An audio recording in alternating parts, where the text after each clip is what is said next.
everybody, welcome to Shalon. It's High Priestess Vanderhay coming to you with another message. So today we're going to be talking about how did people actually get into heaven before Jesus came along, right? Because from Genesis, the first time of Genesis, to when Jesus was sacrificed, there was a time period of humanity, biblically, that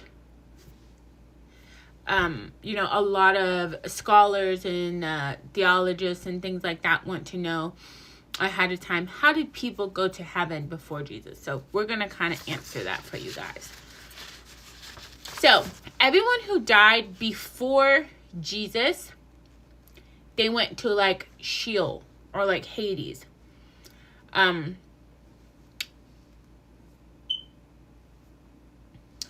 it's really in a bosom, which was, just listen to this, because there's that's one of the options, and then there's the second option. So in the Old Testament, Sheol was Hebrew, it was Hades, and in Greek it was the realm of dead. It had two compartments. So the righteous side, which was paradise, which was Abraham's bosom, which is where, the Christians or the good people, that's where they went. And then you have the unrighteous side, who were tormented, which went to Sheol and Hades on that side. Jesus explained this in Luke 16:19-31. Okay? So the religious people actually did not go to heaven yet. So before Jesus, the following people did not go to heaven: Abraham, Moses, Noah, David, Jacob, Joseph, Samuel, Isaiah, Jeremiah, or all the righteous believers. Why? Because there was no blood sacrifice that had removed sin yet. In Hebrews 10:4, it is impossible for the blood of bulls and goats to take away sins.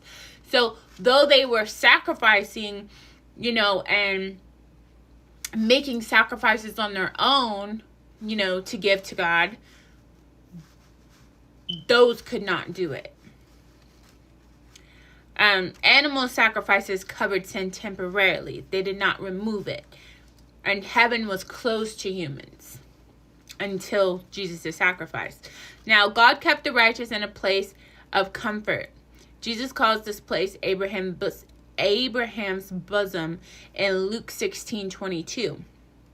A place of comfort, peace, rest, separation from the wicked. This was not hell, but a protected paradise compartment.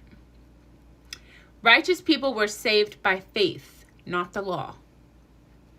The New Testament says people have always been saved by faith. Well, Romans 4:3 says Abraham believed God, and it was counted to him as righteous. David, in Romans 4:6-8 says David was forgiven by faith, not by works. Old Testament saints trusted in God's promise, not because they knew Jesus' name, but because they believed in God's plan. Okay? So when Jesus died, he went down into Hades. This is called the descendant into hell. And he was preaching to the spirits in that prison. Okay? Biblical reference to this were in Ephesians 4:8-10. He descends into the lower parts of earth.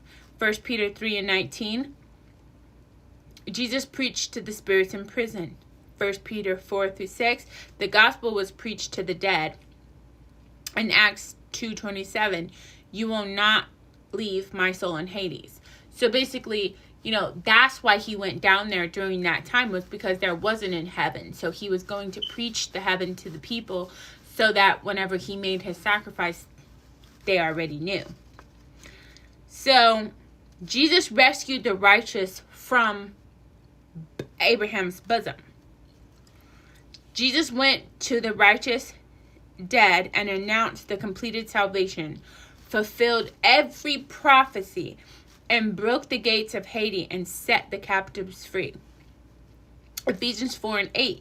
He ascended on high and led captivity captive. This means he brought the righteous souls out of paradise and into heaven. So after Jesus' resurrection, heaven was then opened. Now that the perfect sacrifice has been finished, sin was permanently removed, and the way to heaven was opened. And the Old Testament believers were taken up. Now believers go straight up. They don't have that. I mean, even though there's a purgatory, it's an interesting situation. So Jesus said, John 14:6, no one comes to the Father except through me. Even those who lived before Jesus are saved through Jesus' blood. So a simple explanation was, the righteous went into Abraham's bosom, which was paradise, and the wicked went into the torment side of Hades. No one except Enoch and Elijah went straight to heaven. Okay? Who went to heaven after Jesus opened it? According to Scripture, it was Abraham, Isaac, Jacob, Joseph, Moses, David, the prophets, and all Old Testament saints, the thief on the cross, and all believers after Jesus. Why Elijah and Enoch were actually different. They are the only two who never died. God took them alive. Enoch was taken in Genesis 5:24, and Elijah went up in a whirlwind in 2 Kings 2:11. But even they could not enter heaven's throne until Jesus opened it.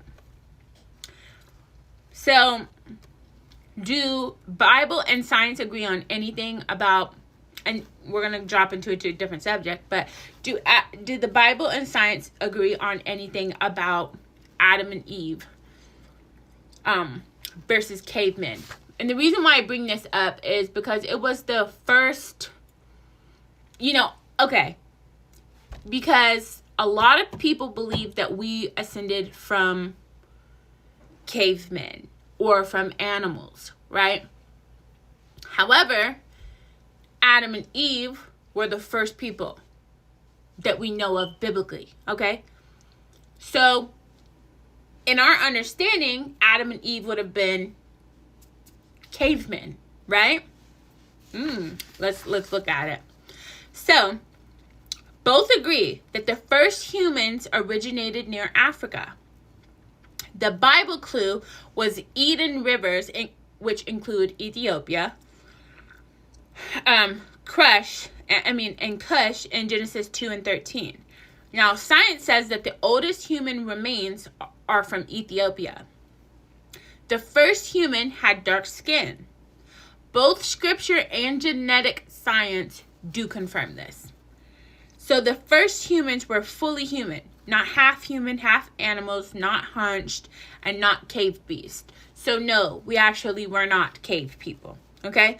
Early humans were intelligent, and they were capable. They created tools, farms, communities, and worship.